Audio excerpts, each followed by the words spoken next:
دنیا کا یہ بڑا عجیب مسئلہ رہا ہے کہ پہلے لوگ یہ کہتے تھے کہ یہ بشر ہے، انسان ہے، اس لیے یہ نبی نہیں ہو سکتا، اور آج کیا کہتے ہیں؟ یہ نبی ہے اس لیے انسان نہیں ہو سکتا، اسے نور ہونا چاہیے۔ پہلے کیا کہتے تھے؟ بھائی یہ انسان ہے اس لیے نبی نہیں ہو سکتا، اور اب کیا کہتے ہیں؟ نبی ہے اس لیے اسے انسان نہیں ہونا چاہیے، نور سے بنا ہوا ہونا چاہیے۔ اور آپ کو معلوم ہے، ایک بات بتا دوں، نور سے جو بنی ہوئی مخلوق ہوتی ہے وہ کھانا نہیں کھاتی، اسے کھانا کھانے کی ضرورت نہیں ہوتی۔ چلیے بات چل ہی نکلی، آگے بڑھتے ہیں۔ اللہ نے فرمایا وَلَقَدْ جَاءَتْ رُسُلُنَا إِبْرَاهِيمَ بِالْبُشْرَى قَالُوا سَلَامًا قَالَ سَلَامٌ فَمَا لَبِثَ أَنْ جَاءَ بِعِجْلٍ حَنِيذٍ فَلَمَّا رَأَىٰ أَيْدِيَهُمْ لَا تَصِلُ إِلَيْهِ نَكِرَهُمْ وَأَوْجَسَ مِنْهُمْ خِيفَةً قَالُوا لَا تَخَفْ إِنَّا أُرْسِلْنَا إِلَىٰ قَوْمِ لُوطٍ وَامْرَأَتُهُ قَائِمَةٌ فَضَحِكَتْ فَبَشَّرْنَاهَا بِإِسْحَاقَ وَمِنْ وَرَاءِ إِسْحَاقَ يَعْقُوبَ۔ لوط علیہ السلام کی بستی کو الٹنے کے لیے فرشتے آئے ہیں، ڈائریکٹ شہر سدوم نہیں گئے، بلکہ حضرت لوط کے چچا امام الموحدین حضرت ابراہیم علیہ السلام کے پاس آئے، انسانی شکل میں۔ السلام علیکم وَلَقَدْ جَاءَتْ رُسُلُنَا إِبْرَاهِيمَ بِالْبُشْرَى قَالُوا سَلَامًا، فرشتے آئے، کہا السلام علیکم۔ ایک مسئلہ یہ معلوم ہوا کہ اگر کوئی آدمی کسی کے ہاں جاتا ہے تو یہ جانے والا گھر والوں کو سلام کرے، جو بیٹھے ہوئے ہیں وہ سلام نہیں کریں گے، بلکہ جو آدمی کھڑا یا جا رہا ہے وہ سلام کرے گا۔ تو یہ آنے والے سلام کر رہے ہیں، جواب میں سلام قال سلام، وعلیکم السلام۔ یہ نہیں پوچھا کھانا کھائیں گے، مہمان ہے، بیٹھیے بیٹھیے، اور فوراً گئے اور بھنا ہوا بچڑا لے کر کے آ گئے۔ اس کا مطلب یہ کہ سب سے بہترین مہمان نوازی گوشت کھلانا ہے۔ فلما رأى أيديهم لا تصل إليه نكرهم، بھنا ہوا بچڑا سامنے رکھا ہوا ہے لیکن ان کے ہاتھ نہیں بڑھ رہے ہیں کھانے کے لیے، نکرهم، تو اس کو انہوں نے دیکھ کر کے اجنبیت محسوس کی کہ شاید یہ میرے دشمن ہے، میرا نمک نہیں کھانا چاہتے، ڈر گئے، اور جیسا منہم خیفہ۔ اور یہ سب معاملہ ان کی بیوی پردے کے پیچھے سے دیکھ رہی ہے، پردے کے پیچھے سے دیکھ رہی ہیں، بوڑھی ہو گئی ہیں، اور جوانی کا موسم گزر چکا ہے، حضرت ابراہیم کا بھی اور حضرت سارہ کا۔ جب ان 9 واردوں نے جو آئے تھے دیکھا کہ اللہ کا یہ پیغمبر ڈر گیا ہے، ڈر گیا۔ یہاں ٹھہر کر ایک بات سمجھ لے کہ ڈرنا 2 طریقے کا ہوتا ہے، ایک اسباب کے تحت ہوتا ہے اور ایک اسباب کے ماورا ہوتا ہے۔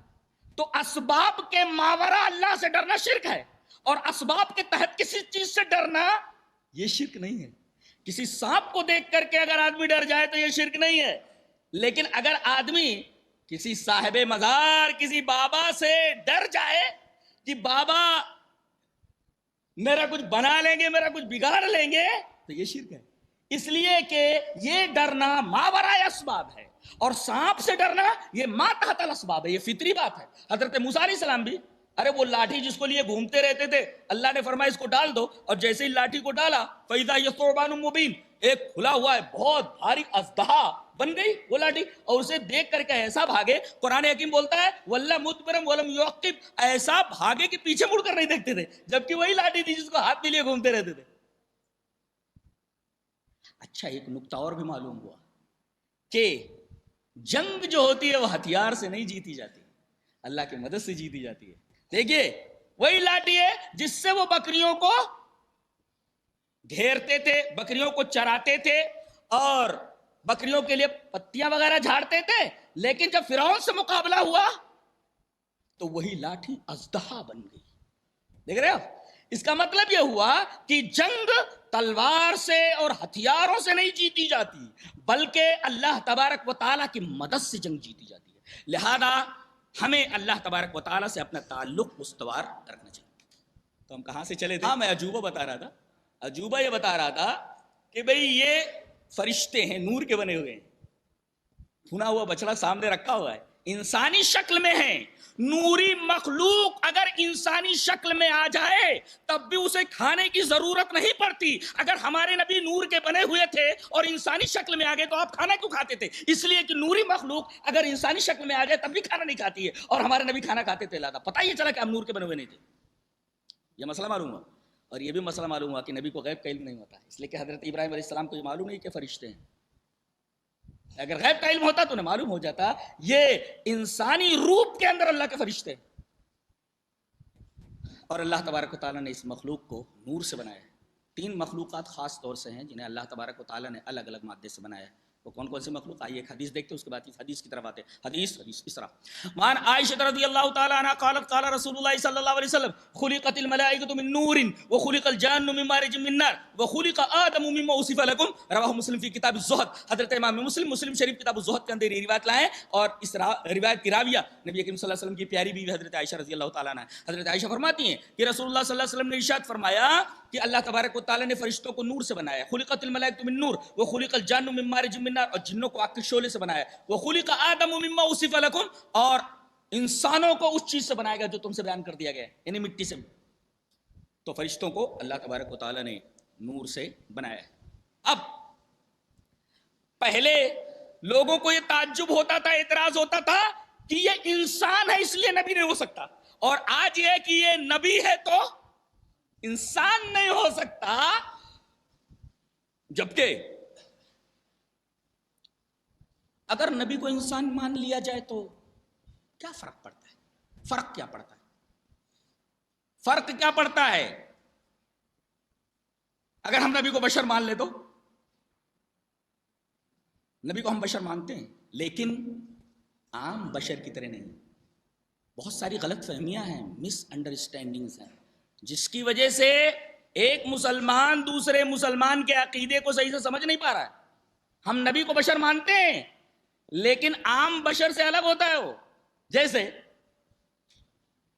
ایک آدمی جنگل میں راستہ بھول گیا ہے، اور سنیے یہ سب تمثیلات ہیں، ان تمثیلات کو ڈیولپ کر کے آپ بہت اچھی اچھی باتیں کر سکتے ہیں. تو ایک آدمی جنگل میں راستہ بھول گیا، توشہ ختم ہے، پانی ختم ہے، دائیں سائڈ پہ دور تک چلا جاتا ہے، راستہ نہیں ملتا جنگل سے نکلنے کا. بائیں سائڈ پہ جاتا ہے، آگے جاتا ہے، پیچھے جاتا ہے، جنگل سے نکلنے کا کوئی راستہ نہیں ملتا.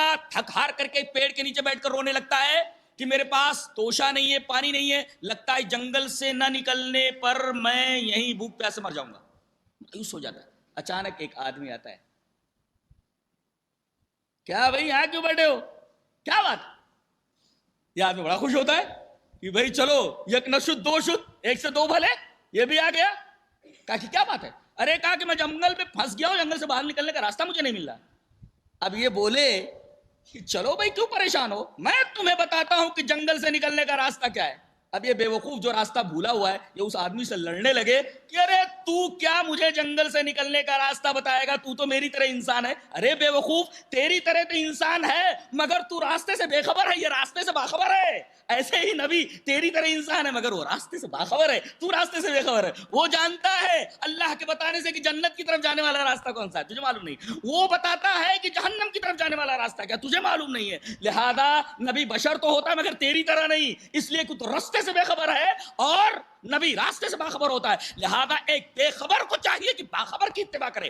ہم لوگ بے خبر ہیں، ہمیں باخبر کی اتباع کرنی چاہیے تاکہ ہم جنگل سے نکل سکیں، ورنہ بھوک پیاس سے مر جائیں گے. ہم تو جنگل میں پھنسے ہوئے ہیں، چاروں طرف خواہشات کا جنگل ہے، چاروں طرف شرکیات کا جنگل ہے، چاروں طرف بدعتوں کا جنگل ہے، چاروں طرف تقلیدات کا جنگل ہے. یہ اس کو مان رہا ہے، وہ اس کو مان رہا ہے، گھوم رہے اس بھول بھلیا میں، لیبرنتھ کے اندر گھوم رہے، بھول بھلیا کے اندر گھوم رہے. اب ایک بتانے والا بتانے کے لیے آتا ہے. اب ہم راستے سے بے خبر ہیں، یہ جو بتانے والا آیا ہے یہ راستے سے باخبر. سوال یہ ہے کہ یہ جو ہے، یہ راستے کو جو بتانے والا ہے، اس کو راستہ کس نے بتایا؟ اوپر والے نے بتایا، اللہ نے بتایا. اس کا مطلب یہ ہوا کہ اللہ جس کو راستہ بتا دے اسی آدمی کی بات، اسی بشر کی بات ہمیں ماننی ہے، سب کی بات نہیں ماننی ہے. جس کے اوپر فرشتہ اترتا ہے وہ نبی ہوتا ہے، اور فرشتہ آ کر کے اللہ کے حکم سے بتاتا ہے کہ لوگوں کو بتائیے کہ یہ راستہ جنگل سے نکلنے کا ہے، اور یہ راستہ جنگل سے نکلنے کے لیے نکل کر نہیں جاتا ہے، بتا دو۔ اب میں پوچھتا ہوں کہ جتنے بھی امام ہیں، جتنے بھی ائمہ ہیں، کیا ان کے اوپر فرشتہ اترتا تھا؟ ظاہر ہے کہ فرشتہ نہیں اترتا تھا۔ فرشتہ اترتا تھا صرف اور صرف انبیاء کرام کے اوپر، تو جن کے اوپر فرشتہ اترتا ہو وہی راستے سے باخبر ہوتے ہیں، بقیہ سارے کے سارے لوگ بے خبر ہوتے ہیں، اور بے خبروں کو لازم ہے کہ وہ باخبروں کی اتباع کریں، ورنہ اسی بھول بھلائیے کے اندر گھوم پھر کر کے مر جائیں گے۔